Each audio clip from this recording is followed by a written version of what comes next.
So kahit saan, kailangan mag-paint. Yung condo ko kasi meron doong portion na napaka-bare. Gusto kong lagyan ng artwork. Simple lang to. Very simple lang to. Parang black and something lang dito. Para lang magkaroon ng color yung wall doon sa my bedroom. Ilalagay ko doon is black and something gold. Yung theme ng condo ko is purely white and gray. So maglalagay tayo ng black para mag-complement doon.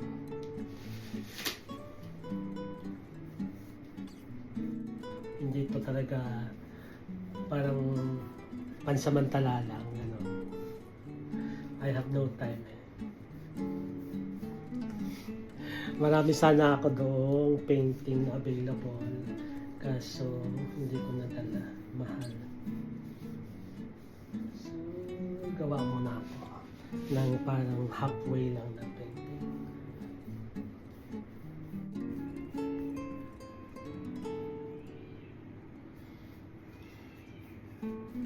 Halos mabuo na yung black. So, tomorrow na ulit, lalagyan natin ng design.